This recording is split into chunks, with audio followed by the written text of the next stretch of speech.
everybody, welcome to our new channel. I'm Jade and this is Dee.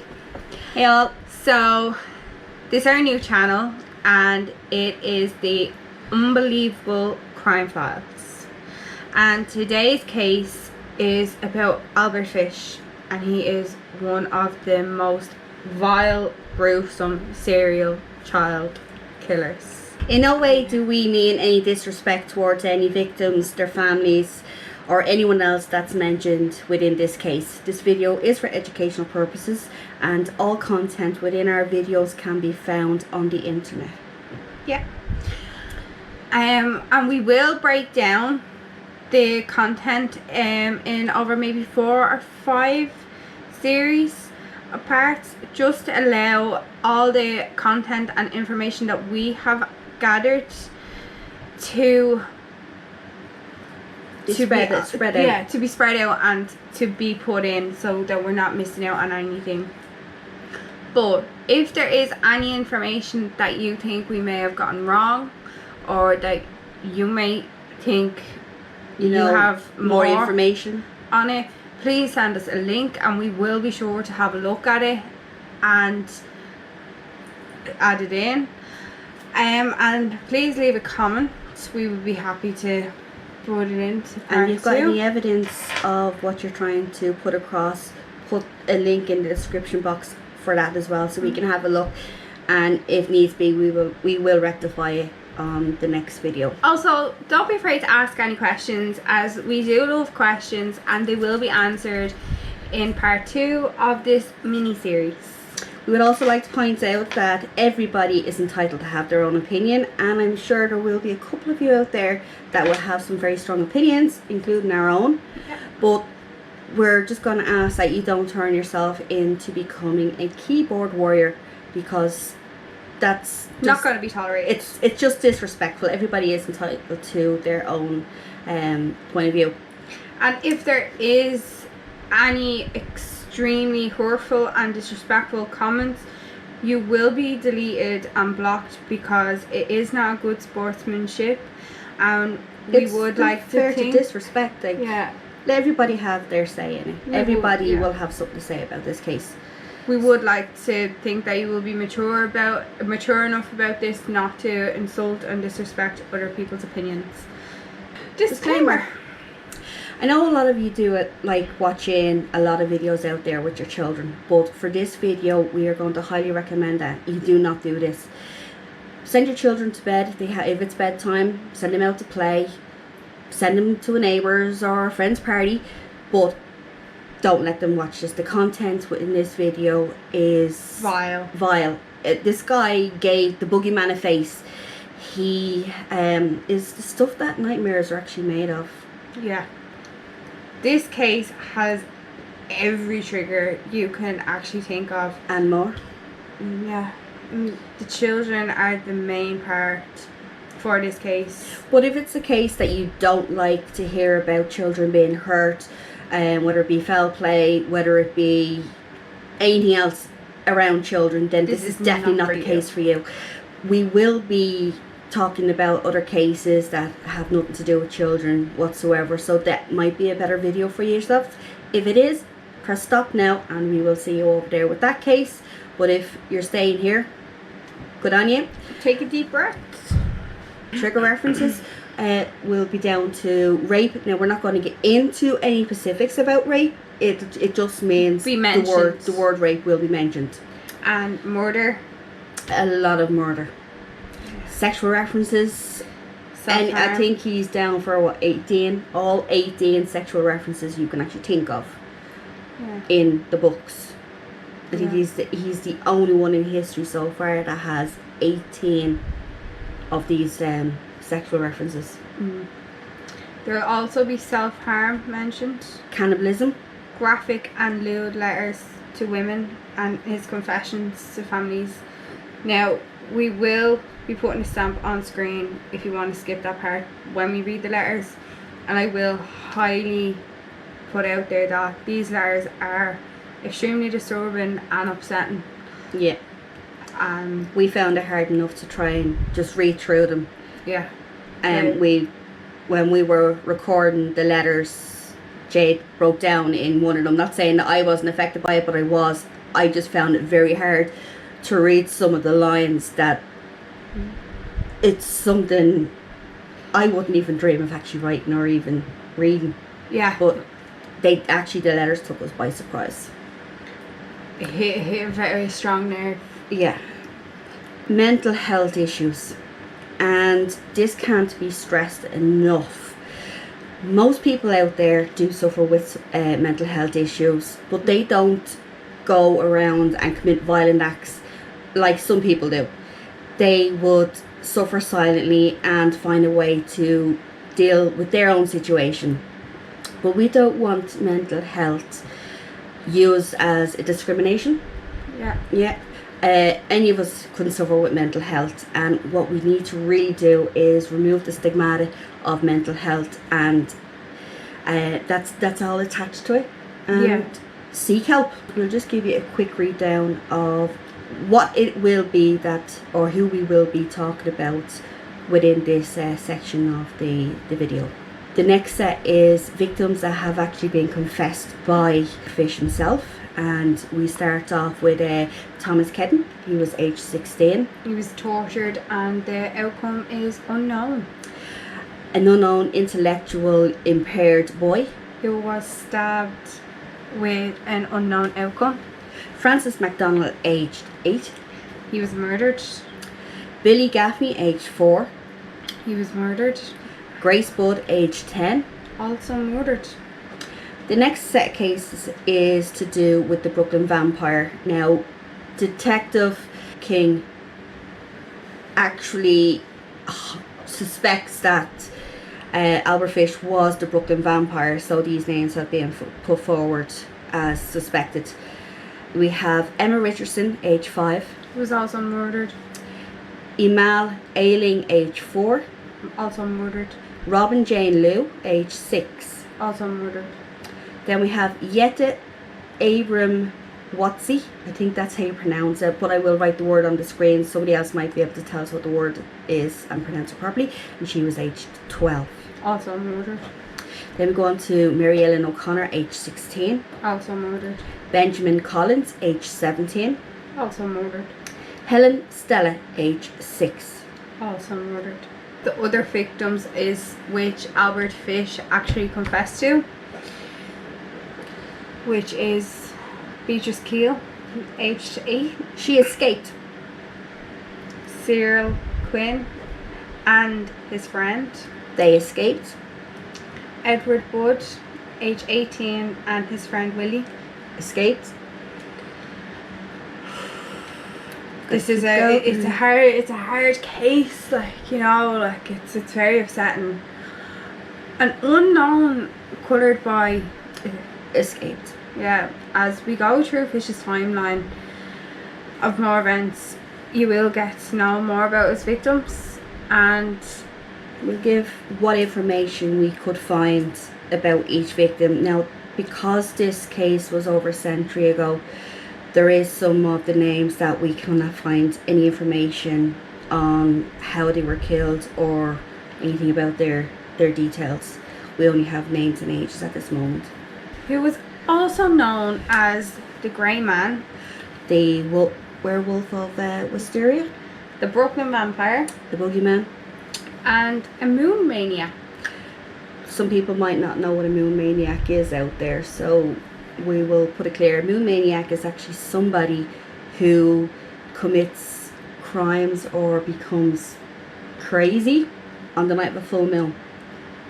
That's why it's called like Luna. Where that's where the word lunatic came from, because the moon is called Luna. He also earned himself the special distinction of being called America's most gruesome serial killer. Imagine getting a distinction. Yeah, that's a great achievement, isn't it? In just a few minutes we will deep dive into Fish's background, taking a look at his life, his crimes, his beliefs and his behaviour.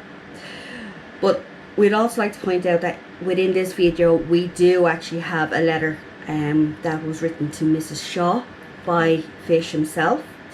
And again, we will put timestamps on if you do not wish to hear the contents of that letter. You can skip and fast forward after the letter if you wish. And with all that being said, let's dive in. Fish was a small, gentle-looking, elderly granddad type of a man who appeared kind, trusting. But yet, when he was actually in the close confinements of his victims, a monster emerged that would become so perverse and cruel, his crimes actually seemed really unbelievable. The one thing about serial killers is that they have a specific ritual, whereas with Fish there was no specific ritual, and Fish followed when his victims, and it was never official, but when it became a reoccurring theme that he would rape the boys and never the girls, the only similarities between all his known cases was that he ate some of them. Yeah. And he killed all his victims differently, which is unusual for a serial killer. Yeah, he didn't go out and stalk particular people to become his victims. He actually randomly just picked them off one by one. There was no talk going into it like most serial killers would do. And they were all children. Every single one of them. All children.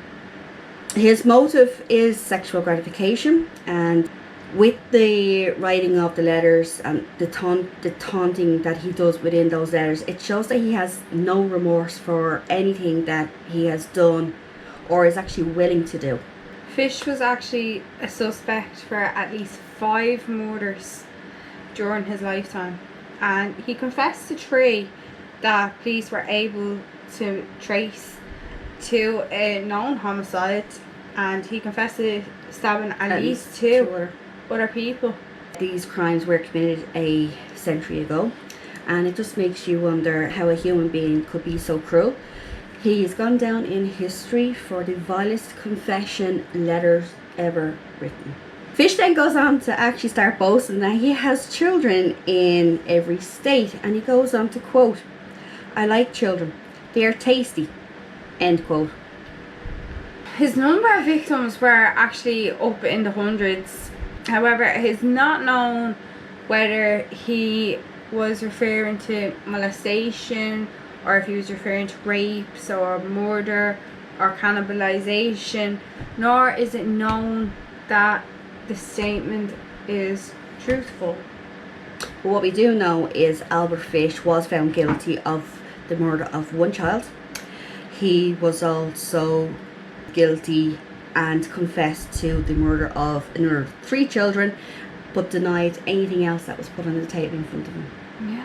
So in 1869 to 1877, Fish's branch of the family have a horrible background and history of severe mental psychotic personalities. His uncle suffered from religious psychosis. His mother had visual hallucinations.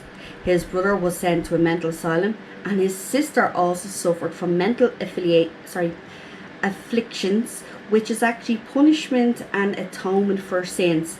And this is where they actually believe that they've committed a sin. It could be anything, like spilling a glass of milk, something so simple, so small, and they would actually go and inflict pain upon themselves just to atone for their sins. Yeah. And then there was a lot more other family members also that suffered pretty bad with mental illness.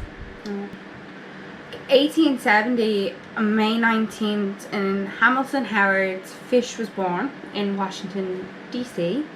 to Randall, who was 75, and Ellen Fish, who was 32, and believed to have had a really hard labour, which resulted in Fish being without oxygen for an unknown amount of time.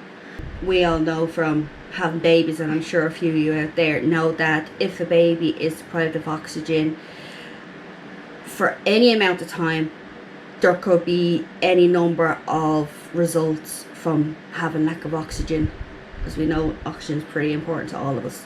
This is the first time that there will be discussion about his brain and the effect that certain situations have had on it. In 1875, his dad took a sudden heart attack at the age of 80, and Fish would have been 5 at the time.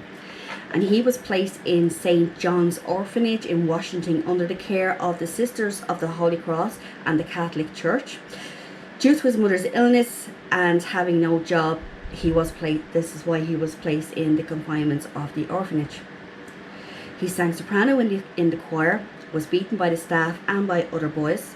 And after a while, the physical pain of the beatings gave him a sort of sexual pleasure.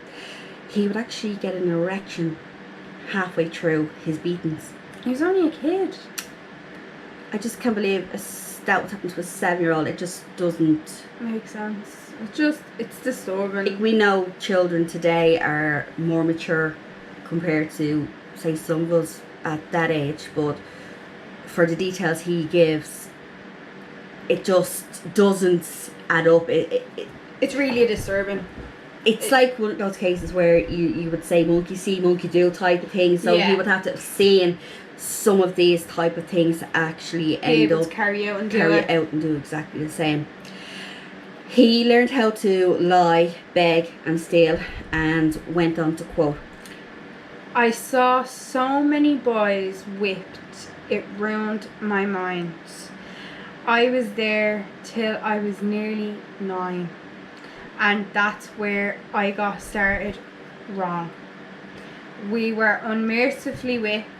I saw many boys doing many things they should not have done, and things a 7-year-old should never see." End quote. And this is what confuses me. This is the part that muzzles me, because he says in a quote that this is something a 7-year-old boy should never see, but yet he goes on in the future to go and do these things to children as young as 4. Like, as young as 4 years of age. I think he was actually 3 and was just turning 4, and that's why they gave him the 4 years. But it's still a child. A 7-year-old should have seen it, and he goes and does it to children, which is the part that puzzles me and frustrates me and boils my blood. This is also a part where a lot of people out there will actually say, hold on a minute, he's in an orphanage just run by a Catholic Church. Has that got anything to do with it? Yes. Knowing the outcome of Catholic churches at the moment throughout the world, I'm sure a lot of people will start commenting in the boxes below, oh, it's the Catholic Church's fault, the Catholic Church's fault.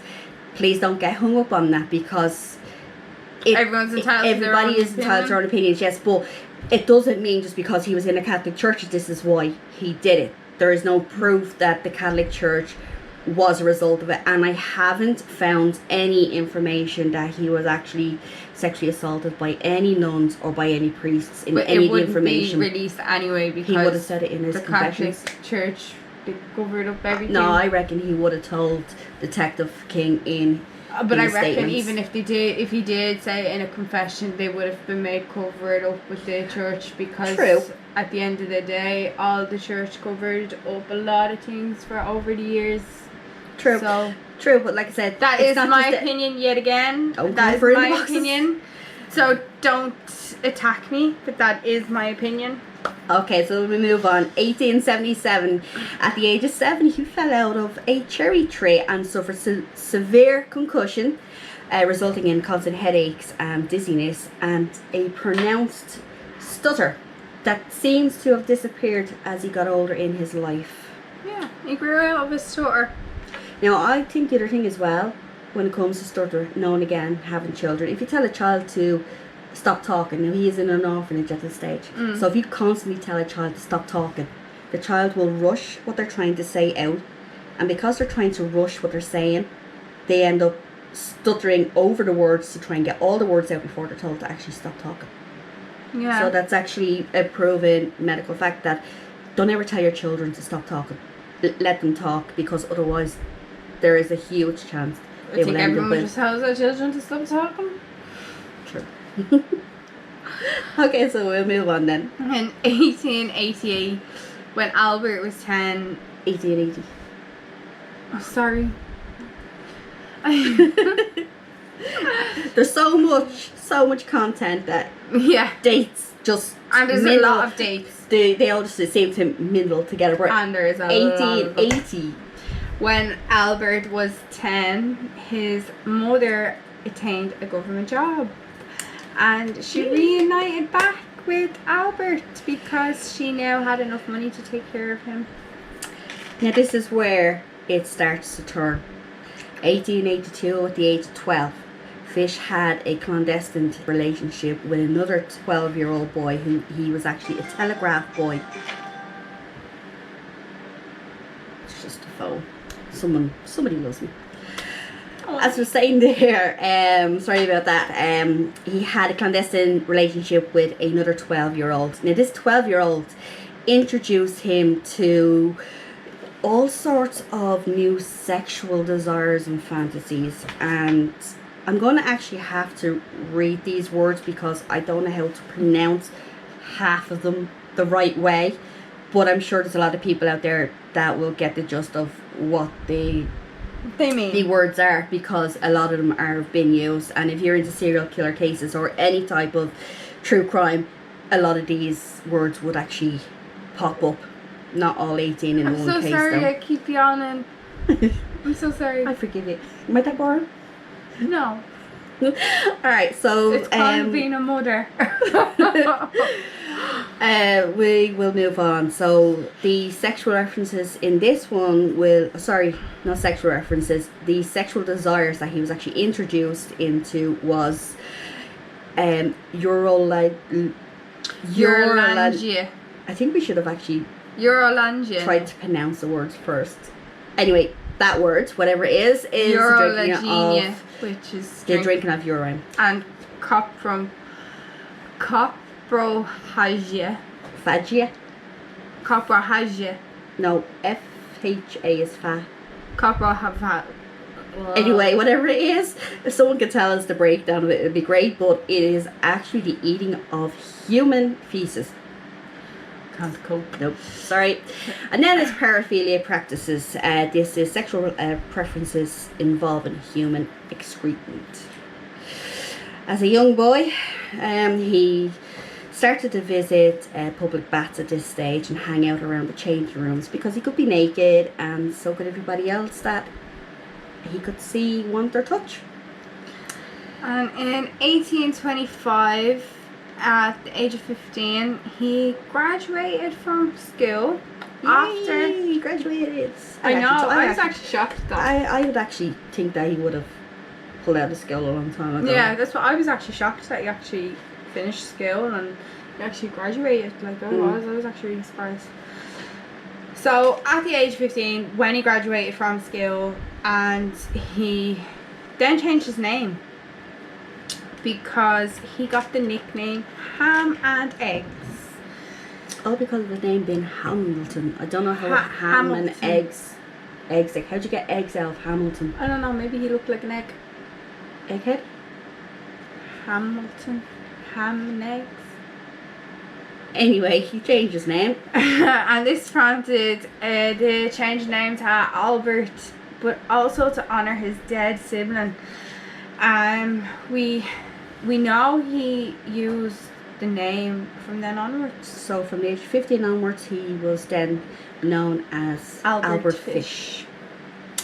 In 1890, at the age of 20, Fish arrived in New York along with his mother. Now, he was the only child left living with his mother at that stage, and they moved into an apartment where he is said to have taken up prostitution for payment, and he would also started raping boys at the young tender age of 6. Now, that's never been sustained. It's his words, but then he goes on to travel in Brussels, where he actually continued his sexual escapades. So in 1894, age 24, Fish actually returned to the United States, and he began working as a traveling painter and paper hanger throughout the 1890s. Sorry, there's something in my eye. Alright? Yeah. It's an eyeball in there, right? Well, I'd hope so. He, according to his later testimony, he regularly molested young children, preferring those who were under the age of 6. It's just so upsetting. Only children. And he also had a habit of enjoying writing obscene letters to women that had placed ads in the newspapers. Yeah.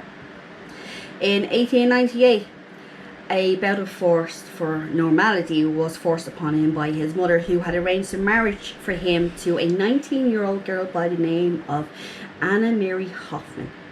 Now, before this marriage took place, Albert Fish did have a conversation with her to see what she was actually interested in, and to see if she was in any way interested in some of the, what'd you say, the things that bondage and stuff like that, different types of sexual fantasies and stuff, to make sure that she was anyway liking some of this stuff. And they ended up going on to have an abnormal relationship. 6 children. But they had conceived 6 children, 2 girls, 4 boys.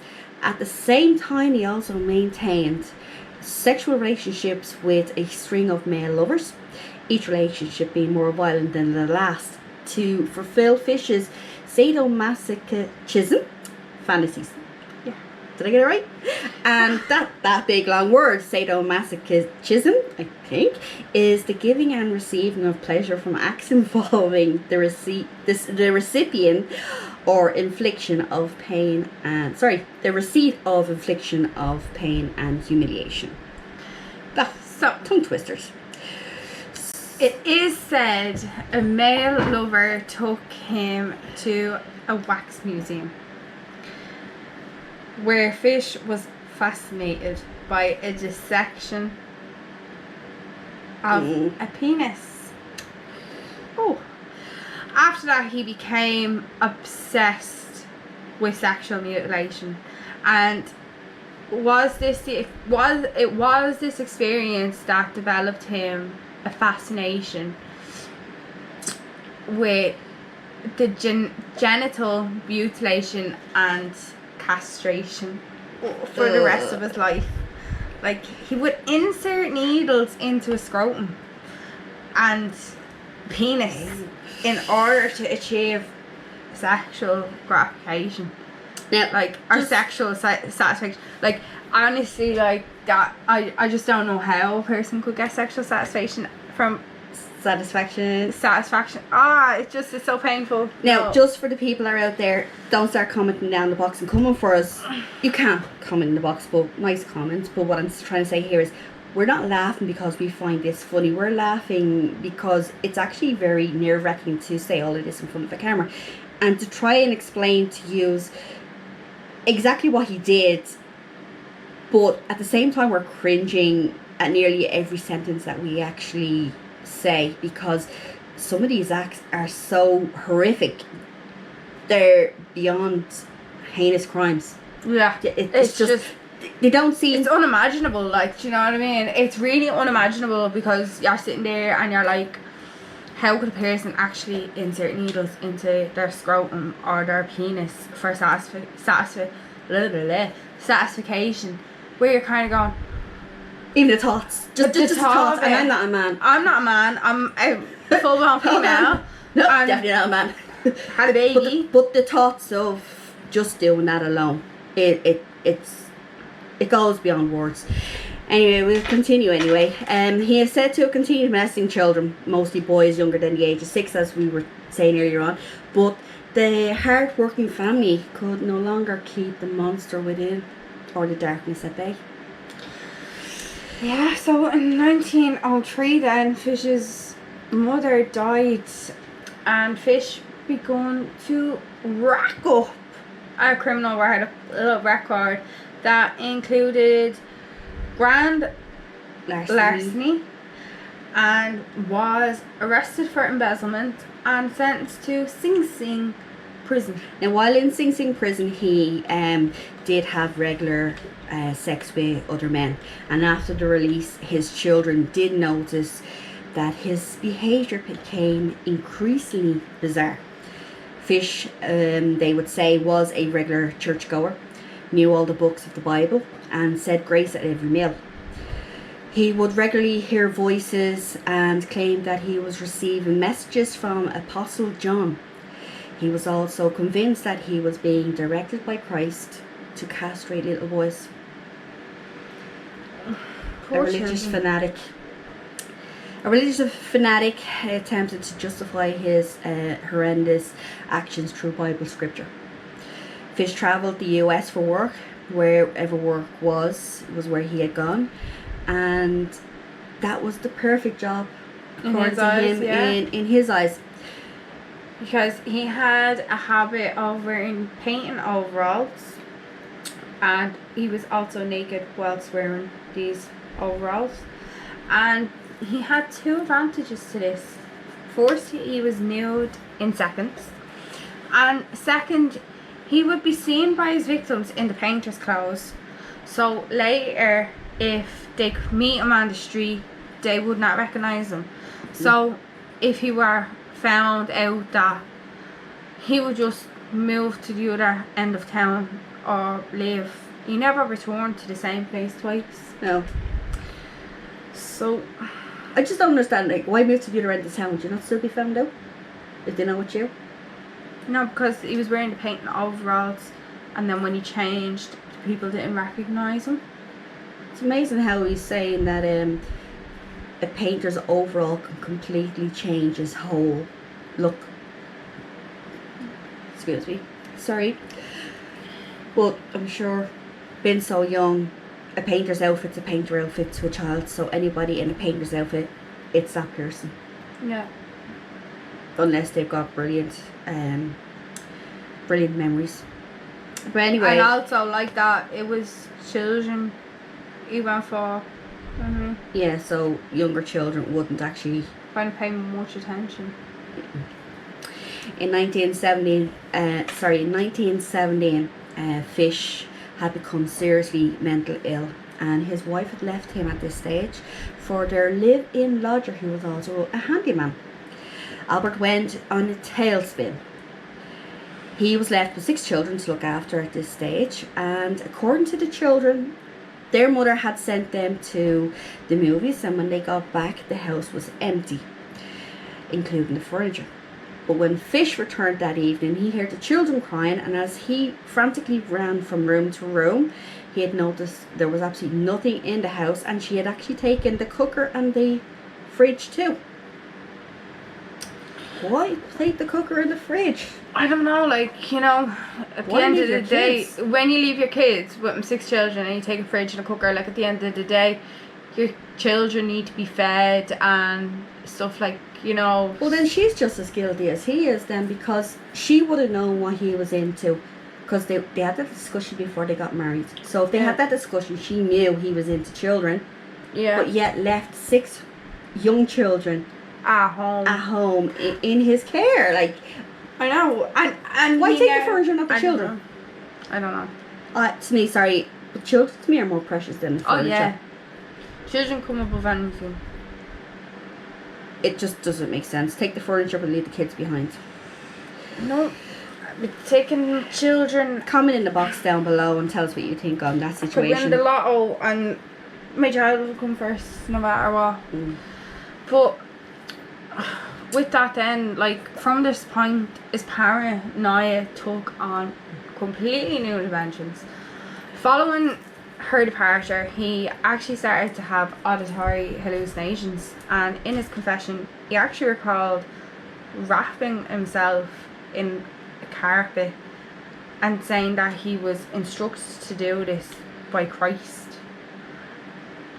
And, like, now he's a single parent, and he would wander the house, and sometimes, like, he would self-harm.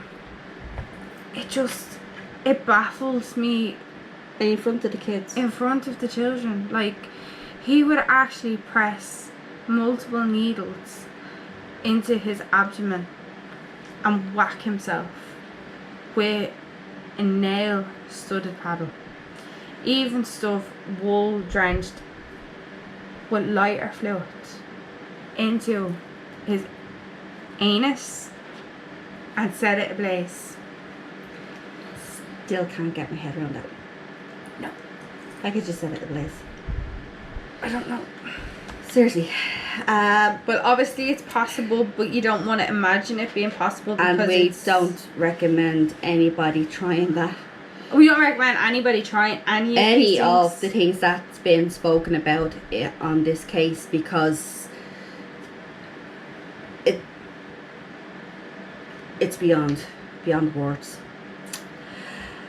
Their father also went on to be known to flagellating, which is the flogging of someone, either as a religious discipline for sexual gratification. As Jade said, he'd used a paddle with the nails and hit himself on the back. Yeah. Later on, when he actually does get arrested by Detective King, he was given an x-ray, and in this x-ray that was taken, it would be found to have 29 needles. 29? Embedded in his groin and his abdomen. And the doctors, they're diagnosing the x-ray, actually said that some of those needles were in there for more than 7 years. Ouch, just imagine the pain trying to walk with them stuck in you. Imagine like them being stuck in there and could be poking vital organs. Do you know what I mean? Like, is the penis and anus and all that not vital organs? Well, yeah, but you can also live without them. A lot of pain. It's just a lot of pain. It was also at this time that fish developed a taste for raw meat. But to be fair, I would actually would have, if couldn't live without it, like if it did damage them vital organs, his penis and his anus, it would have been served very well. Some people say it that way and others won't. Don't comfort in the comments. Again, own opinion. Their own opinions. He'd often prepared it for dinners, and he would bring it home for himself and the children. How could you? Albert Fish, seriously, I don't think I can forgive you for anything at all, but to feed your own children, other children's flesh, is well beyond disturbing. Well beyond disturbing. Look, ladies, gentlemen, lads, girls, everybody out there that's watching this video, it's only going to get worse from here on out with this video. So please, we ask you, stay with us and see it out to the end. Persevere. So, himself and the children, the bloody nails. And that's when the children said round about the full moon, their dad would give them. Yeah, where the moon mania. Yeah, around the full moon, their father would actually give them raw meat. Like, it wasn't even cooked at that stage. It was just raw meat, bloody raw meat. In 1919, Fish intensified his criminal activities, abducting, abusing, and murdering young boys in and around the Washington D.C. area. His typical victim would be coloured or intellectually impaired, and he believed that by killing these people or pursuing these children, the police actually wouldn't look too closely at that fact because of it being such a poor populated area. So which I think they wouldn't have noticed these going missing, these children going missing, with the amount of them that were actually homeless back then. Yeah. So they were an easy prey in his eyes. Yeah. And which is really easy really way sad. not to be detected. He developed a skill for luring the young children by offering them gifts and sweets and appearing exceedingly flattering and kind towards them. Because that's why you always tell your children nowadays, don't talk to strangers. Stranger danger, ain't it? Yeah. It is actually reported that Fish stabbed an intellectual disabled boy in Georgetown, Washington D.C., and Fish claimed to have occasionally paid boys to pursue other children for him. So he used other children to lure other children? Yeah. Like, he kept a coloured boy in a shack by Potomac and Washington for several weeks, and he undressed him and he took away his clothes, kept him captive, and he had intended to kill him, but he didn't. It didn't turn out as he planned. So what did he do? Just give the child back his clothes and let the child go? But that was the child that was let go, wasn't it? Yeah. The unknown coloured boy. Yeah. Unknown coloured boy, and he had escaped. So he didn't actually give him back his clothes and let him go. The boy He just let actually him escaped. So again, as we're saying at the start of this video, some of these children we do not know any more details than the details we have, and we're actually putting out there at the moment. We have tried many occasions to try and find some details going on. For 1928, during the summer of Grace Budd's murder, Fish was arrested 3 times for larceny, and each time he was sentenced it was suspended. Wow. So he was in custody a few times. Yeah. They had him. They did. They had him. But like, because he was so old and so gentle looking, and The granddad type. the granddad type just was, couldn't have been him. Couldn't have been him. He's too sweet looking to have done that. Like, Looks can be deceiving. Bet you those please delete their words later on. oh yeah. So in 1930, Fish married on February 6th at Waterloo, New York, to Mrs. Stella Wilcox, and divorced after 1 week. An illegal marriage. So he selected his women from the letters that he wrote and that they would fall in with. And what he wrote with one letter was to Mrs. Shaw. Now again, if you don't want to hear the letter, skip ahead at the timestamp on the screen, and I'll see you there. My dear Mrs. Shaw, just got your very nice letter. I am much pleased to know you are not one bit ashamed to strip Bobby naked and bathe him. You know times have changed, and so have people. What in times past was considered immodest is now very commonplace. Bear in mind that it is for Bobby's own good that he is to be whipped. 3 or 4 good spankings a day on his bare behind will do him good, as he is nice and fat in that spot. Say you won't hesitate to use the paddle or cat of 9 tails on him when he needs it. Now as to Mr. Pell or Jimmy, he is not a bit loony. His hobby is to be whipped. Whipped. Whipped. I wanted you to try your hands out on his bare behind, just as a sample of what Bobby will get. At times he imagines he is a boy at school, has been naughty and must be spanked for it. He will say, "Teacher, whip me." Do you know that I feel that in part I am to blame for the condition Bobby is in? My conscience says that for being careless I should be whipped. In the same manner and place, you will whip Bobby. How about my spanking? Do I get it? Oh, I hope so. P.S. If Jimmy kicks or puts his hands in the way when you spank him, tie his hands. You won't need toilet paper to wipe your sweet, pretty, fat, as I shall eat all of it and then lick your sweet clean. I wish you could see me now. I am sitting in a chair, naked. The pain is across my back, just over my behind.